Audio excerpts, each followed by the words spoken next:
Yohanes hidup. Malaikat berkata, ia tidak ada di sini. Ia sudah bangkit. Ia tidak ada di sini. Ia sudah bangkit. Satu berita yang sangat luar biasa bagi dunia. Itu berita yang paling baik bagi dunia, yaitu Yesus hidup, juru selamat hidup. Berarti saudaraku yang berdosa bisa diselamatkan dan kembali ke sorga. Itulah berita yang terbaik. Diberikan sorga bagi dunia ini. Juru selamat manusia yang mati di kayu salib dan dikuburkan, bangkit daripada kuburan. Saudaraku, memang kita mendengar bagaimana Tuhan harus membangkitkan orang mati. Selama dia di dunia ini, dia bangkitkan Lazarus. Dia berkata, hai Lazarus, keluar. Lazarus keluar, sudah mati.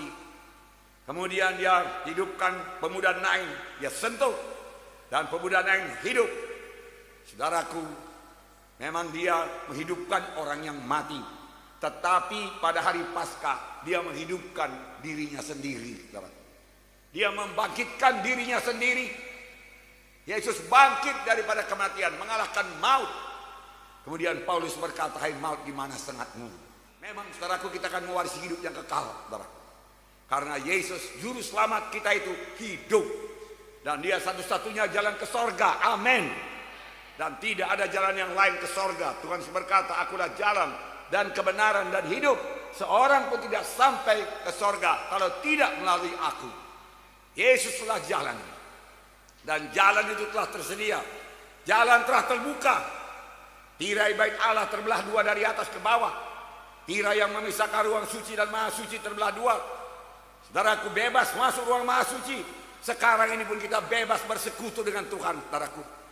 Dengan bersalut dengan darah Yesus kita datang ke hadirat Tuhan. Tuhan tidak akan menolak kita. Yesus datang, itulah jalan satu-satunya ke sorga, saudaraku. Miliki dia pada malam ini. Pastikan Tuhan dalam hati saudara. Inilah makna Paskah. Bagi saudara yang sudah memiliki Yesus, saudaraku, Paskah, saudaraku, kebangkitan Yesus, saudaraku, berarti saudara memulai satu hidup yang baru. Hidup yang menang terhadap dosa, menang terhadap penyakit, menang terhadap kelemahan, menang terhadap manusia lama, menang terhadap kehendak daging, menang terhadap kesombongan. Saudara boleh hidup kudus, hidup benar di hadapan Tuhan. Amin. Haleluya. Puji Tuhan, saudaraku. Malam ini biar terjadi penerobosan yang besar di tengah-tengah kita. Hidup saudara mengalami terobosan karena saudara berjumpa dengan Yesus, dan Yesus yang hidup akan mengubahkan hidup saudara. Yesus ada di sini. Yesus ada di sini. Amin. Tuhan Yesus berkata, di mana 2-3 orang berhimpun dalam namaku, aku ada di tengah-tengah mereka itu. Dia tidak berubah.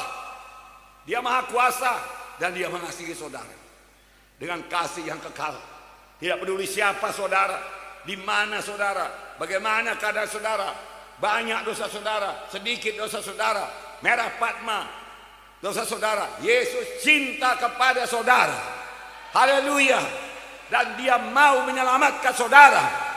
Dia mau memberi hidup baru kepada saudara pada malam ini. Amin. Bahkan dia mau melepaskan semua penyakit-penyakit, keberatan-keberatan, kelemahan-kelemahan saudaraku, bahkan kegagalan dalam hidup ini. Karena Tuhan tidak mau manusia gagal di bumi ini. Dari mulanya Tuhan menciptakan manusia supaya mereka berkuasa di bumi. Amin. Haleluya. Saudaraku, Tuhan tidak menciptakan penyakit, saudaraku. Penyakit bukan daripada Tuhan, saudara. Pada waktu Tuhan menciptakan manusia, Tuhan berkata, amat baiklah adanya. Dosa telah masuk ke dunia ini karena Adam dan Hawa. Dan dosa menjalar kepada seluruh manusia. Saudaraku, dan firman Tuhan berkata, mulai daripada saat itu penyakit kelemahan mulai menguasai manusia. Saudaraku, Tuhan tidak merencanakan manusia untuk sakit. Sebab di Taman Eden tidak ada satu pohon pun yang disediakan untuk obat. Tidak ada dikatakan inilah obat penyakit ini obat penyakit ini. Kalau kau sakit ini, makan buah pohon ini, makan daun pohon ini. Tidak ada. Semuanya untuk dimakan, untuk makanan, bukan untuk obat. Karena Tuhan tidak merencanakan manusia ini sakit, tapi setan memberikan penyakit. Selama Tuhan di bumi ini, saudaraku, saudara, sebagian besar pelayanannya adalah menyembuhkan penyakit, mengusir setan, sambil dia mengajar tentang kerajaan Allah. Tapi sebagian besar menyembuhkan penyakit. Kemana-mana dia pergi menyembuhkan penyakit. Menyembuhkan penyakit, mengampuni dosa.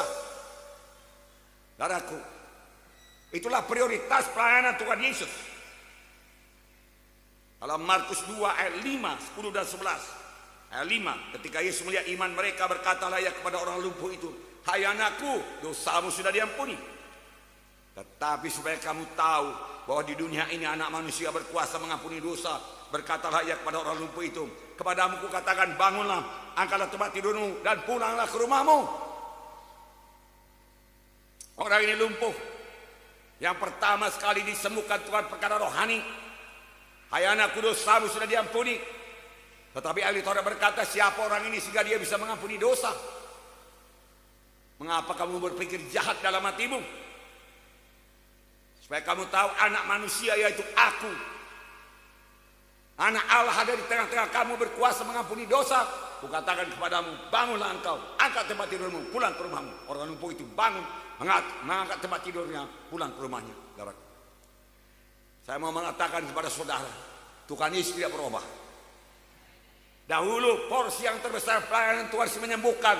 Sampai saat ini porsi yang terbesar pelayanan Tuhan Yesus kesembuhan.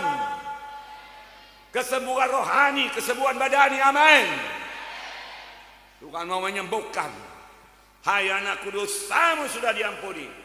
Bangunlah engkau, angkat tempat tidurmu, dan pulang ke rumahku." Dua perkara, satu rohani, satu badani. Dua-duanya masih sediakan Tuhan bagi saudara, amin. Haleluya. Puji Tuhan. Saudaraku, kisah Rasul membuktikannya. Saya bacakan pada saudara.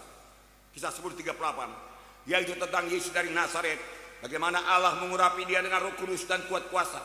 Dia yang berjalan berkeliling sambil berbuat baik dan menyembuhkan semua orang yang dikuasai iblis, sebab Allah menyertai dia.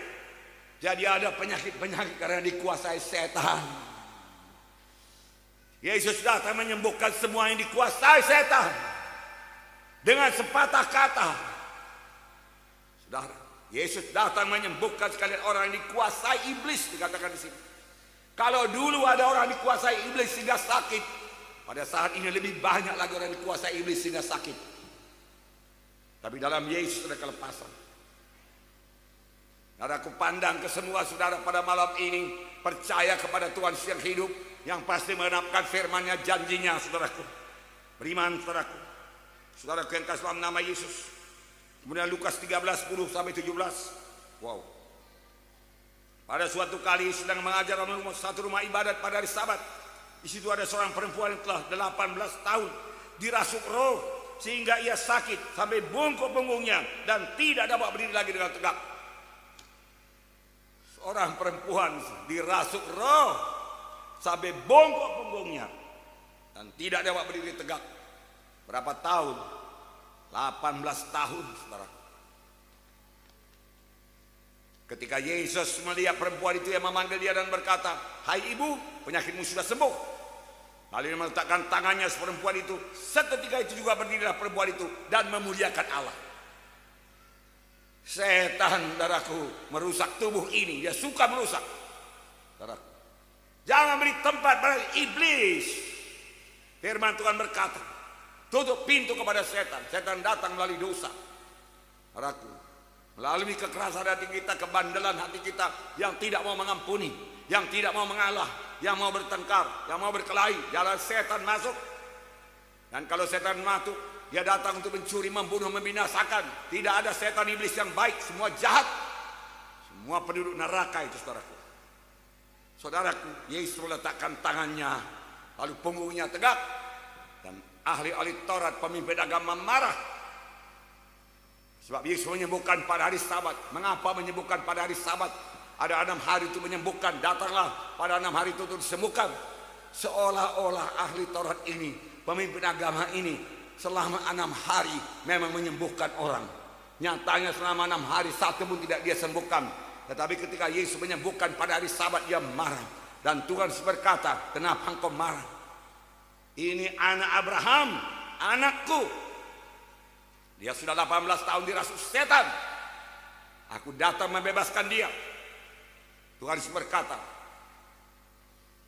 kan sudah pantasnya lah dia dilepaskan pada hari Sabat. 18 tahun dia sudah dirasuk oleh setan, bungkuk punggungnya.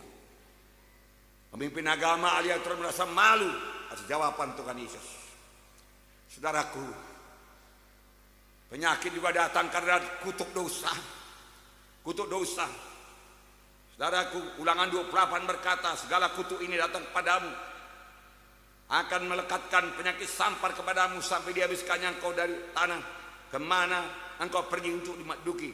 Tuhan akan menghajar engkau dengan batuk kering, demam kepialu, sakit radang, kekeringan, hama, penyakit gandum. Semuanya itu akan memburu engkau sampai engkau midasa.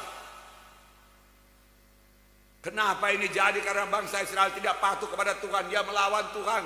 Saudaraku, dia bandel. Saudaraku, dia berbuat yang jahat. Dia berbuat dosa. Pintu terbuka kepada setan.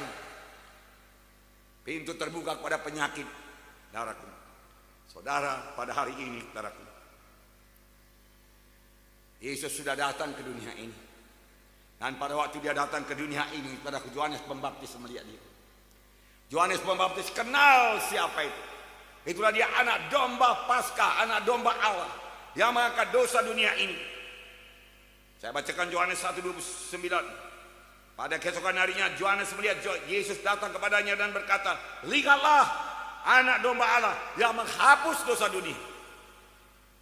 Anak domba Paskah, anak domba Allah yang harus disembelih, yang harus mencurahkan darahnya, sama seperti domba Paskah Israel, harus disembelih dan darahnya ditaruh pada jenang pintu kiri kanan dan atas untuk melindungi mereka, menyelamatkan mereka. Demikian anak domba Allah ini harus disalibkan, harus mati untuk menanggung dosa manusia. Bukan Pilatus, saudaraku, yang menyalibkan Yesus, bukan pemimpin-pemimpin agama, saudaraku. Saudaraku, Pilatus berkata, engkau juga seorang raja. Ya, seperti katamu itu. Tapi kerajaanku bukan dari dunia ini, kerajaanku dari sorga. Kalau kerajaanku dari dunia ini, tentaraku sudah berperang melawan engkau. Aku adalah raja kerajaan sorga. Engkau adalah seorang raja, ya. Untuk itulah aku datang, untuk itulah aku lahir. Aku seorang raja. Memang Yesus seorang raja yang sangat mengasihi dunia ini. Dunia ini terhilang oleh dosa, dan dia menebusnya dengan darahnya sendiri. Dia memberikan darah yang tercurah, mulai dari Getsemani, mulai daripada cambukan dan Romawi, saudara. Saudara yang kasih dalam nama Yesus untuk menebus manusia, saudara. Saudara yang kasih dalam nama Yesus. Paskah menggambarkan dosa kita telah diangkat oleh Tuhan Yesus. Kutuk dosa sudah diangkat oleh Tuhan Yesus di kayu salib. Kutuk dosa kemiskinan dipakukan di kayu salib. Berarti kemiskinan bukan milik saudara lagi. Terima Yesus, maka kemiskinan tidak ada pada saudara, tapi ada pada Yesus. Amin. Kelemahan-kelemahan saudara, saudaraku dipakukan bersama-sama dengan Yesus, sehingga kelemahan tidak ada pada saudara. Yang ada pada saudara kekuatan baru daripada Tuhan. Amin. Haleluya.